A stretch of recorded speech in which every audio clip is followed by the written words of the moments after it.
مساء الفل يا حلوين، عاملين ايه؟ يا رب تكونوا بخير وفي احسن حال. تعالوا النهارده نعمله طبق كبده اسكندراني الطريقه الاصليه، وان شاء الله هيعجبكم. هنعمله جنبه حبه مكرونه وبطاطس محمره. يلا بينا نبدا الوصفه بتاعتنا.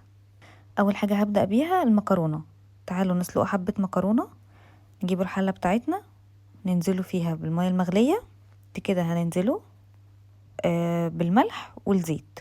وطبعا انا عارفه ان في كتير شاطرين جدا وعارفين طريقه المكرونه وكده، بس انا يعني برضو قايلاها علشان خاطر اي بنوته لسه مبتدئه لسه داخله المطبخ الجديد يبقى برضو عارفه الطريقه بتاعه المكرونه. نغطي بقى عليها تاخد غلوه بسيطه ونرجع لها تاني وننزل المكرونه. انا هنا مستخدمه مكرونه عقل صغيره. نديها كده تقليبه مع بعض وبعد كده نسيب تتسلق. نسيب بقى المكرونه تتسلق ونيجي بقى ايه للوصفه الاساسيه بتاعتنا اللي هي الكبده. نجيب طاسه وننزل بحبه زيت في الطاسه، والزيت كتير. كبده الصح حط لها زيت كتير. اي محل من المحلات المشهوره تلاقوهم بيحطوا في الطاسه بتاعتهم زيت كتير، ما بيستخدموش زيت حبه صغيرين. فحطي زيت كتير. جربي طريقه الكبده بتاعتي دي وبجد هتدعيلي. ننزل بقى بالكبده على الزيت بعد ما سخن، نديها كده بقى تقليبه حلوه كده. ننزل بقى دلوقتي كده بقرن فلفل حامي. انا حطيت قرن واحد، عايزه تزودي براحتك بس انا نزلت بقرن واحد بس. وهنحط حوالي معلقه ملح، او حطي النسبه اللي انت حباها في الملح. انا اللي بحب الاكل بتاعي عادب شويه فانا بقلل في الملح. شوفي انت بتحبي الملح ازاي وحطي. وبرده هننزل بحوالي معلقه صغيره كده فلفل اسود، وهننزل بحبه شطه. برده الشطه حسب الرغبه، عايزه معلقه صغيره عايزه حبه كتير براحتك. بس احنا بنحب السبايسي بتاعها حلو، فانا بحب اعادل ما بين قرن الفلفل والشطه. بعد كده بقى هننزل بالثوم. الثوم ده انا مخزناه في البيت عندي، ثوم مفروم. لو عايزين الطريقه بتاعته اكتبوا لي في كومنت وانا ان شاء الله هنزلها لكم قريب.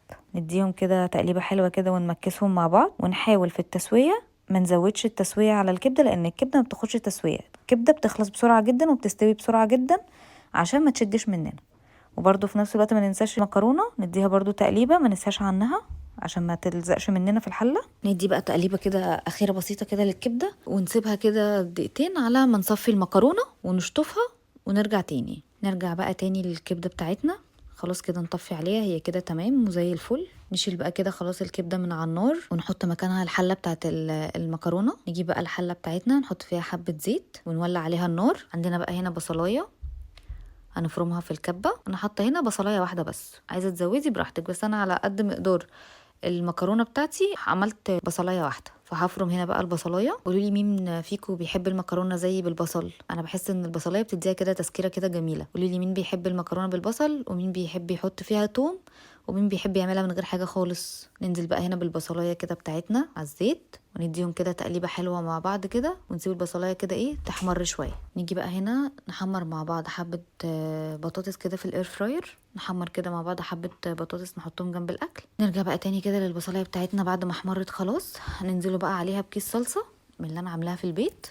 الصلصه دي فعلا خطيره خطيره تحفه. لو عايزين الطريقه بتاعتها اكتبولي. نسيب بقى الصلصه كده تدوب ونقفل كده الغطا عليها ونسيب الصلصه تدوب ونرجع لها تاني. بعد ما الصلصه بتاعتنا دابت ننزل بقى كده بالمكرونه ونمكس بقى ايه المكرونه مع الصلصه كده. وانا حطيت ملح وفلفل اسود على الصلصه بس معذره المقطع ده ما تصورش. نمكس كده المكرونه وبعد كده نقفل الغطا ونسيب كده المكرونه تتشرب من الصلصه اكتر ونرجع لها تاني. ويا وعدي يا وعدي على القمر. نجيب بقى طبق البطاطس كده اللي احنا عملناه وننزل عليه كده بحبه بهارات من كنور. البهارات بتاعه البطاطس بتاعه كنور بجد تحفه، انا بعشقها بحبها جدا، طعمها حلو جدا. وكده يبقى خلاص خلصنا الفيديو بتاعنا وغرفنا المكرونه والكبده والبطاطس. وكده الفيديو بتاعنا بيكون خلاص خلص. واشوفكم في فيديو جديد يا حلوين، هتوحشوني. وما تنسوش تدعوا لاخواتنا في فلسطين، وما تنسوش تدعوا لي من قلبكم بالخير، وما تنسوش اللايك والشير. سلام.